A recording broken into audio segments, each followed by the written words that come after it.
Apakah benar wanita tersebut adalah hantu?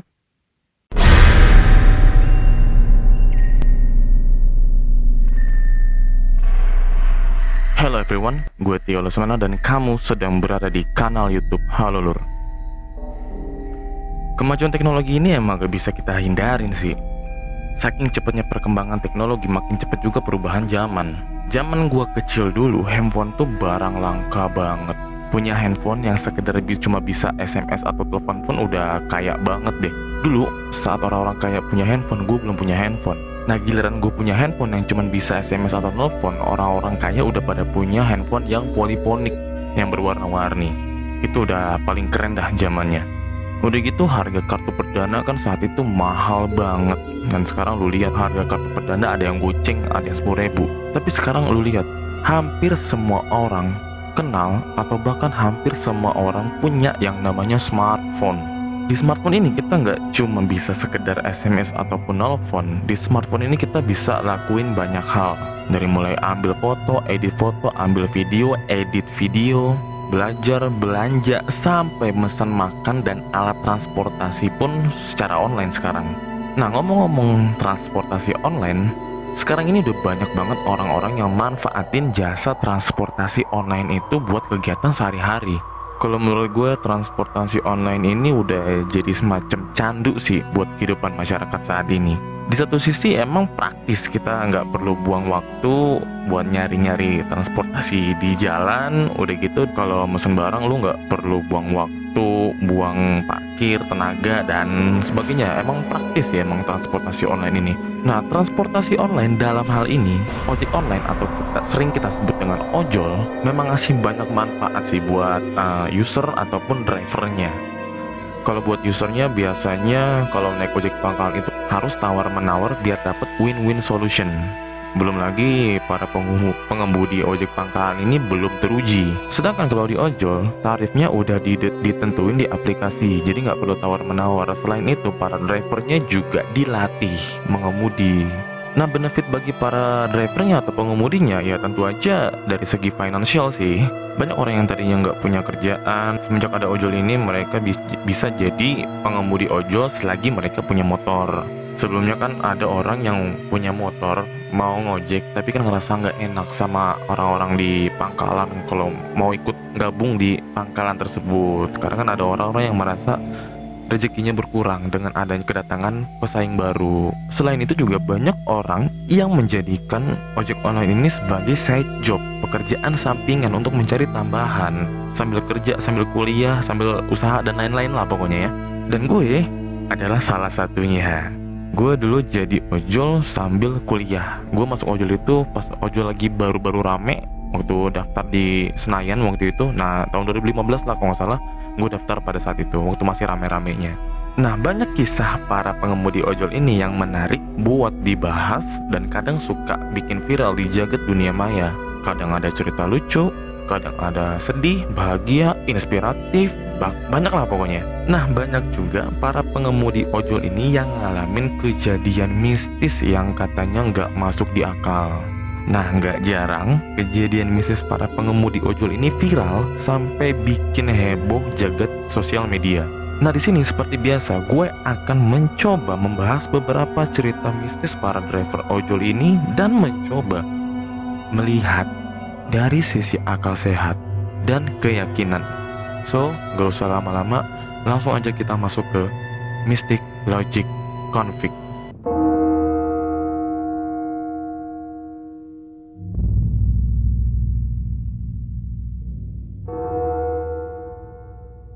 Sebelumnya kali ini gue mau bahas beberapa cerita ojol yang bener-bener sempet bikin viral ya. Gue nggak usah lah bahas cerita-cerita kayak pesan makan tahu-tahu orang yang nggak ada, terus nganter barang tahu-tahu orang yang nggak ada.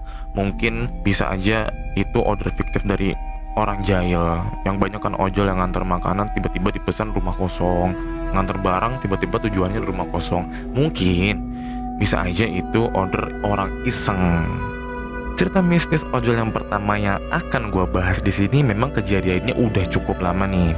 Kira-kira tahun kedua gue jadi ojek online lah. Tapi kejadian ini bikin heboh banget dunia maya, gimana enggak? Di kota besar kayak Jakarta gini, apalagi di kawasan bisnis loh ya, bisa terjadi peristiwa horor kayak gini. Seorang driver ojek online menerima order kurang lebih jam 11 malam lah pokoknya ya. Driver ojol ini menerima order go ride alias jemput antar. Bukan antar makanan, bukan antar barang. Nah, order ini dari seorang wanita di kawasan bisnis di daerah epicentrum Kuningan. Gue lupa tujuannya kemana. Ini penumpang yang jelas lokasi penjemputannya di kawasan epicentrum Kuningan. Nah, seperti biasa setelah terima order pasti kan langsung telepon tuh drivernya kan, langsung telepon si customer, karena saat itu aplikasi ojol yang gue ceritain di sini kan belum ada fitur chatting. Katanya sih di telepon nyambung, dan si customer pun mengkonfirmasi ketepatan lokasi penjemputan. Gue nggak tahu gimana percakapan antara si driver dan si penumpang, dan gue juga nggak tahu bagaimana intonasi keduanya dalam berbicara. Yang jelas katanya di telepon sih nyambung. Nah, singkat cerita, si driver ini menuju ke tempat penjemputan, dan di lokasi tersebut si driver bertemu dengan si wanita pengorder. Nah, si driver ini akhirnya ketemulah dengan wanita pengorder ini. Nah, pas ketemu pasti dong kita konfirmasi, biasanya ojol tuh konfirmasi lagi dengan mbak ini ya atau dengan mas ini ya, tujuannya ke sini ya. Setelah dikonfirmasi ternyata benar wanita itu adalah wanita yang memesan si ojol ini. Setelah dikonfirmasi wanita itu adalah si pengorder, akhirnya mereka jalanlah ke tempat tujuan sesuai di aplikasi. Nah, tapi setelah sampai di sekitaran Tanah Abang, si pengemudi ini ngerasa kok motornya enteng banget. Pas si driver nengok ke belakang, dia kaget, ternyata penumpangnya si wanita itu nggak ada. Dia panik, terus dia berhenti, takutnya karena udah malam, sama-sama capek, ngantuk, takutnya si customer jatuh di jalan tapi dianya nggak sadar. Pas berhenti, dia coba telepon si customer, tapi ternyata hasilnya, maaf, nomor yang Anda tuju tidak terdaftar. Dia coba telepon berulang-ulang, hasilnya tetap sama, nomornya tidak terdaftar. Si driver ini bingung, dan akhirnya driver ini memutuskan untuk meminta bantuan kepada customer service perusahaan ojol ini. Ternyata pas customer service ngubungin si penumpang ini, ternyata jawabannya sama, maaf, nomor ini tidak terdaftar. Akhirnya si driver memutuskan untuk kembali ke lokasi penjemputan awal dengan menelusuri rute yang sudah dia lewati. Begitu dia sampai di lokasi penjemputan awal, sepinya bukan main, dan dia lihat helmnya ngegeletak di trotoar tempat wanita itu berdiri semula. Inti dari cerita ini adalah wanita yang diantar tiba-tiba menghilang di tengah perjalanan. Apakah benar wanita tersebut adalah hantu? Oke, gue akan coba melihat kasus ini berdasarkan akal sehat dengan beberapa kemungkinan ya. Menurut gue, inti pokoknya adalah si driver udah capek karena udah malam, jadi dia nggak fokus penumpangnya udah naik atau belum. Masa iya sih orang bisa seenggak fokus itu? Gue tekenin ke kalian kalau hal ini bisa banget terjadi. Seperti yang gue bilang tadi, gue ini dulu jadi ojol sambil kuliah. Gue kalau cari order itu kan pagi di sekitaran stasiun Sudirman. Lo tahu, ada kejadian kayak gini nih. Drivernya jalan, tapi penumpangnya belum naik. Gue nggak tahu gimana awalnya, yang jelas tiba-tiba penumpangnya kebingungan sambil nahan ketawa, nanya ke driver lain kenal nggak sama driver ini. Dia bilang, masa iya saya belum naik, dia udah jalan, sambil ketawa-tawa. Ya anak-anak driver yang lain ketawa lah lihat kejadian ini. Nah, nggak lama si driver balik lagi. Langsung suasana rame, ketawa-tawa ngecengin driver itu. Si driver datang dengan muka cengar-cengir nahan malu. Gue nggak perlu lah jelasin secara gamblang menurut psikologi kenapa orang bisa seenggak fokus itu. Yang jelas kayaknya dia mikirin hal lain yang bikin dia nggak fokus sama customernya. Kurang minum kali ya. Jadi gue tegesin kejadian ini bisa aja terjadi ya. Nah, dalam kasus ini kemungkinan sama kayak gitu. Bedanya adalah kondisi di lokasi di epicentrum itu sepi pada malam hari.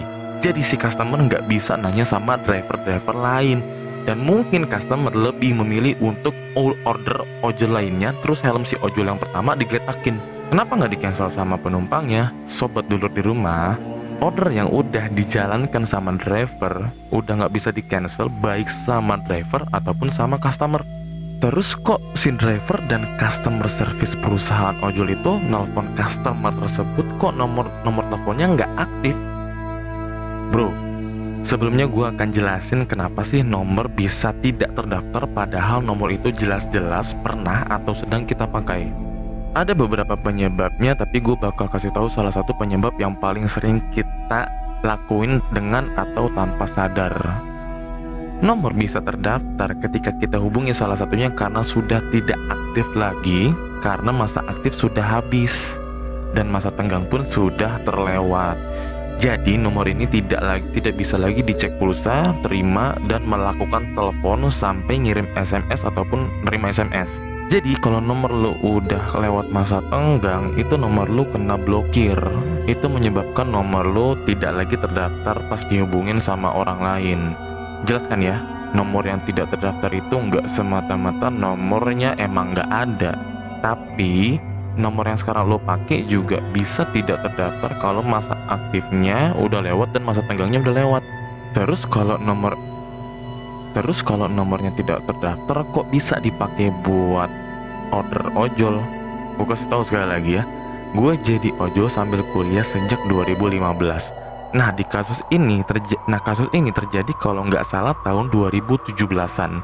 Nah, pada saat itu, maaf harus gue bilang aplikasi-aplikasi ojol itu masih banyak kekurangan. Belum secanggih sekarang nih. Dan verifikasinya pun nggak serumit sekarang. Jadi kalau di aplikasi yang lama pada tahun itu, lu biarin nomor lu yang udah angus pun bisa. Misalnya, lu daftar aplikasi ojol tersebut pakai nomor lu yang saat ini. Beberapa waktu kemudian lu beli nomor baru lagi. Nomor yang lu pakai buat aplikasi ojol masih aktif tapi nggak pernah lu isi pulsa. Lama-kelamaan kan angus nomornya. Nah, selama lu nggak uninstall aplikasi ojol itu, lu masih bisa pakai aplikasi itu dengan nomor yang udah angus. Nah, di kasus ini mungkin nomor customer yang tertera di aplikasi driver adalah nomor customer yang lama alias nomor yang udah angus. Nah, kalau udah kayak gini biasanya customer yang nelpon duluan. Kayak yang gue bilang tadi, tahun 2017-an itu aplikasi ojol belum ada fitur chatting.